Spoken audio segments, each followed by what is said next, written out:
Hi, ಎಲ್ಲ ದೇವ ಜನರಿಗೆ ಕ್ರಿಸ್ತ ಯೇಸುವಿನ ನಾಮದಲ್ಲಿ ವಂದನೆಗಳು. ಪ್ರಿಯ ದೇವ ಮಕ್ಕಳೇ, ಹೇಗಿದ್ದೀರಿ? ಚೆನ್ನಾಗಿದ್ದೀರಾ? ನಾನು ನಂಬ್ತೇನೆ ದೇವರು ನಿಮ್ಮನ್ನ ಉತ್ತಮ ರೀತಿಯಲ್ಲಿ ಇಟ್ಟಿದ್ದಾನೆ ಎಂಬುದಾಗಿ. ಪ್ರಿಯ ದೇವ ಮಗುವೆ, ನಾವೆಲ್ಲರೂ ವಿಶ್ವಾಸಿಗಳು ಎಂಬುದಾಗಿ ಕರೆಸಿಕೊಳ್ಳುವವರು. ವಿಶ್ವಾಸಿಗಳು ಅಂದ್ರೆ ನಂಬುವವರು ಎಂಬುದಾಗಿ. ಹಾಗಾಗಿ ಈ ನಂಬುವವರಾದ ನಮ್ಮ ಬಗ್ಗೆ ಇಂದು ನಾವು ಕಲೀಲಿಕ್ಕಿದ್ದೇವೆ.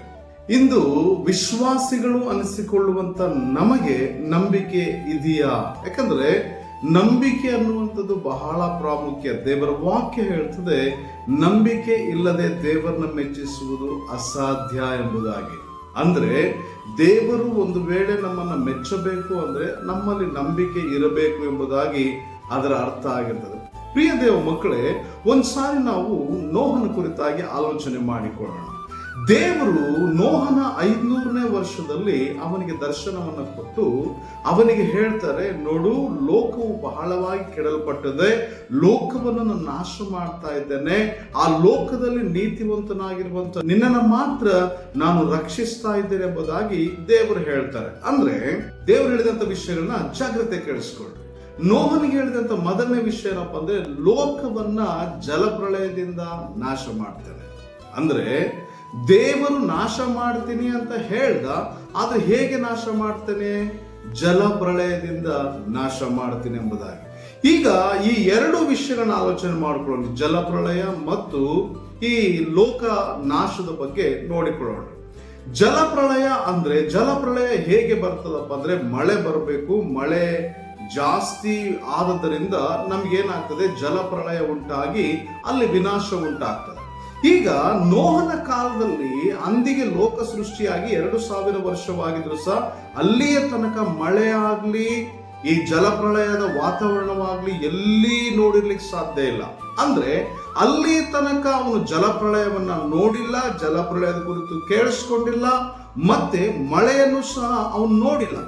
ಅವನು ನೋಡದೇ ಇರುವಂತದ್ದನ್ನ, ಅವನು ಕೇಳಿಸಿಕೊಳ್ಳದೇ ಇರುವಂತದ್ದನ್ನ, ಅವನು ಮಾತಾಡದೇ ಇರುವಂತದ್ದನ್ನ ದೇವರು ಮಾತಾಡ್ತಾ ಇದ್ದಾರೆ.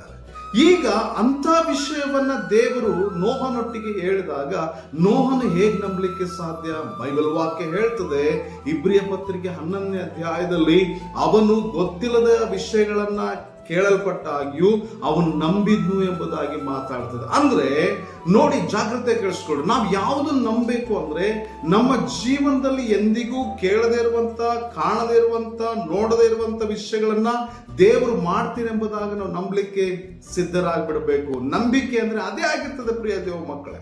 ನಂಬಿಕೆ ಅನ್ನೋದು ಇವತ್ತು ನನಗೆ ಒಂದು ಅದ್ಭುತ ಆಯ್ತು, ಓಕೆ, ಈಗ ದೇವರಿದ್ದಾರೆ, ಅದ್ಭುತ ಇಲ್ಲ, ದೇವರಿಲ್ಲ ಅಂತದ್ರ ಅರ್ಥ ಅಲ್ಲ. ಅದ್ಭುತ ಆದ್ರೂ ಆಗದೆ ಹೋದ್ರು ಸಹ ನಮ್ಮ ನಂಬಿಕೆಯನ್ನ ನಾವು ಯಾವಾಗ್ಲೂ ದೇವರ ಮೇಲೆ ವ್ಯಕ್ತಪಡಿಸುವಂತವರಾಗಿರ್ಬೇಕು. ನೋಹನಿಗೆ ಗೊತ್ತಿಲ್ಲದಿರುವಂತ ವಿಷಯಗಳನ್ನ ಹೇಳುವಾಗ ಅವನು ಅದನ್ನು ನಂಬಿದ್ನು. ಪ್ರಿಯ ದೇವ ಮಗುವೆ, ನಿನ್ನ ಜೀವನದಲ್ಲಿ ನಿನ್ನ ಆಶೀರ್ವಾದ ನೀನು ನೋಡದೇ ಇದ್ದಾಗ, ನಿನ್ನ ಭವಿಷ್ಯತ್ತನ್ನ ನೀನು ನೋಡದೇ ಇದ್ದಾಗ, ನಿನ್ನ ನೋಡದೇ ಇರುವಂತ ಭವಿಷ್ಯತ್ತು, ನೀನು ನೋಡದೇ ಇರುವಂತ ಆಶೀರ್ವಾದ, ನೀನು ನೋಡದೇ ಇರುವಂತ ಕಾರ್ಯಗಳು, ನೀನು ಕಾಣದೇ ಇರುವಂತ ಕಾರ್ಯಗಳ ಕುರಿತು ದೇವರು ಮಾತಾಡುವಾಗ ಅದನ್ನ ನೀನು ನಂಬುವಂತ ದೇವರ ಮಗು ಆಗಿರ್ಬೇಕು. ಯಾಕಂದ್ರೆ ಅದುವೇ ನಂಬಿಕೆ ಆಗಿರುತ್ತದೆ. ನಿನಗೆ ಕಾಣದೇ ಇರುವಂತ ಆಶೀರ್ವಾದಗಳು, ನಿನಗೆ ಕಾಣದೇ ಇರುವಂತ ಅದ್ಭುತಗಳು, ನಿನಗೆ ಕಾಣದೇ ಇರುವಂತ ನಿನ್ನ ಜೀವಿತವ, ನಿನಗೆ ಕಾಣದೇ ಇರುವಂತ ನಿನ್ನ ಭವಿಷ್ಯತ್ತನ್ನು ದೇವರು ಮಾತಾಡುವಾಗ ಮಾಡ್ತಾನೆ, ದೇವರು ಇದನ್ನು ಮಾಡೇ ಮಾಡ್ತಾರೆ ಎಂಬುದಾಗಿ ನೀನು ಬಲವಾಗಿ ನಂಬುವಂತ ದೇವರ ಮಗು ಆಗಿರಬೇಕು. ಪ್ರಿಯ ದೇವ ಮಕ್ಕಳೇ, ನಾವು ನಂಬಿಕೆ ಇಡಬೇಕು. ಮತ್ತೆ ನಾವು ನಂಬಿಕೆಯನ್ನ ಕಾಪಾಡ್ಕೊಳ್ತೀವ, ಇದನ್ನು ಸಹ ನಾವು ಆಲೋಚನೆ ಮಾಡಬೇಕಾಗಿದೆ. ನೋಹನ ಕುರಿತು ನೀವು ನೋಡೋದಾದ್ರೆ, ದೇವರು ಅವನಿಗೆ 500ನೇ ವರ್ಷದಲ್ಲಿ ಮಾತಾಡ್ತಾನೆ, ನಾನು ಲೋಕವನ್ನು ಜಲಪ್ರಳಯದಿಂದ ನಾಶ ಮಾಡ್ತೇನೆ ಎಂಬುದಾಗಿ. ಆದ್ರೆ ಮುಂದಿನ 100 ವರ್ಷಗಳ ಕಾಲ, ಅಂದ್ರೆ ನೋಹನ 600ನೇ ವರ್ಷದ ತನಕ ದೇವರು ಮಳೆಯನ್ನ ಕಳಿಸೋದೇ ಇಲ್ಲ. ಅಂದ್ರೆ ದೇವರು ಹೇಳಿ 100 ವರ್ಷಗಳಾದ ಮೇಲೆ ಲೋಕಕ್ಕೆ ಜಲಪ್ರಳಯ ಬರ್ತದೆ.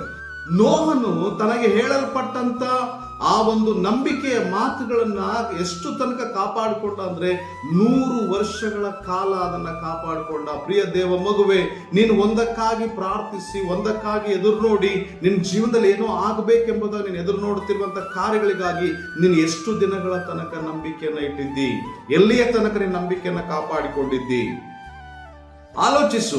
ಯಾಕಂದ್ರೆ ನೋಹನಿಗೆ ಹೇಳಲ್ಪಟ್ಟಂತ ಮಾತು ನೆರವೇರಲಿಕ್ಕೆ 100 ವರ್ಷಗಳ ಕಾಲ ಸಮಯ ತಗೊಂಡಾಗ ಅವನು ಆ 100 ವರ್ಷಗಳ ಕಾಲ ನಂಬಿಕೆಯನ್ನು ಕಾಪಾಡಿಕೊಂಡ. ದೇವರು ಹೇಳಿದ್ದನ್ನ ನಂಬಿದ್ನು ಎಂಬುದಕ್ಕೆ ಗುರುತೇನಾಗಿತ್ತಂದ್ರೆ ಅವನು ಕಟ್ಟಿದ 100 ವರ್ಷಗಳ ನಾವೇ ಆಗಿತ್ತು. ಆ 100 ವರ್ಷಗಳ ಕಾಲ ನಾವೆಯನ್ನ ಕಟ್ತಾನೆ. ಪ್ರತಿನಿತ್ಯ ಅವನಿಗೆ ಹೋರಾಟ, ಶೋಧನೆ ಇದ್ದಾಗ್ಯೂ ಸಹ ಅವನು ನಂಬಿಕೆಯನ್ನ ಬಿಟ್ಟು ಬಿಡದೆ ದೇವರು ಹೇಳಿದ್ದು ಹಾಗೆ ಆಗ್ತದೆ ಎಂಬುದಾಗಿ ದೇವರ ಮೇಲೆ ನಂಬಿಕೆ ಇಟ್ಟ. ಹಾಗಾದ್ರೆ ನಿನ್ನ ಜೀವನದಲ್ಲಿ ಏನು ಮಾಡ್ತೀನಿ ಎಂಬುದು ದೇವರು ಹೇಳಿದ್ದಾನೋ ಅದನ್ನ ಮಾಡೇ ಮಾಡ್ತಾನಂತ ನೀನು ನಂಬುತ್ತೀಯೋ? ಅದು ಆಗುವ ತನಕ ನಿನ್ನ ನಂಬಿಕೆಯನ್ನು ಕಾಪಾಡಿಕೊಳ್ತೀಯೋ? ಇದು ಬಹಳ ಪ್ರಾಮುಖ್ಯವಾದ್ದು. ನಿನ್ನ ಜೀವನದಲ್ಲಿ ದೇವರು ಮಾಡ್ತೀನಿ ಎಂಬುದಾಗಿ ಹೇಳಿದ್ದನ್ನ ನಂಬು, ಮತ್ತೆ ಅದು ಆಗುವ ತನಕ ನಿನ್ನ ನಂಬಿಕೆಯನ್ನು ಕಾಪಾಡಿಕೋ. ಆ ನಂಬಿಕೆಯಿಂದ ಅವನು ಮುಂದೆ ಸಾಗು, ಜೀವಿಸು, ಘೋಷಿಸು. ನಿನ್ನ ನಂಬಿಕೆಯನ್ನು ಎಂದೆಂದಿಗೂ ಸಹ ಬಿಟ್ಟು ಕೊಡಬೇಡ. ಯಾಕಂದ್ರೆ ನೀನು ನಂಬಿದ ದೇವರು ನಿನ್ನನ್ನು ಎಂದಿಗೂ ಸಹ ಬಿಟ್ಟು ಬಿಡೋದಿಲ್ಲ. ನಿನ್ನನೆಂದಿಗೂ ಸಹ ಅವಮಾನಕ್ಕೆ ಒಳಪಡಿಸುವುದಿಲ್ಲ. ನಿನ್ನನೆಂದಿಗೂ ಸಹ ಆತ ನಿಂದೆ ಅಪಮಾನಕ್ಕೆ ಒಳಗಾಗುವ ರೀತಿಯಲ್ಲಿ ತಲೆ ತಗ್ಗುವ ಹಾಗೆ ಮಾಡೋದಿಲ್ಲ. ಯಾಕಂದ್ರೆ ಆತನು ನಿನ್ನ ದೇವರಾಗಿದ್ದಾನೆ. ನೀನು ಆತನನ್ನ ನಂಬಿದ್ದಿ. ಧೈರ್ಯದಿಂದಿರು, ಹೆಮ್ಮೆಯಿಂದಿರು. ನೀನೊಬ್ಬ ಕ್ರಿಸ್ತನ ಹಿಂಬಾಲಕನಾದ ಕ್ರೈಸ್ತನೆಂದು. ಆಮೆನ್.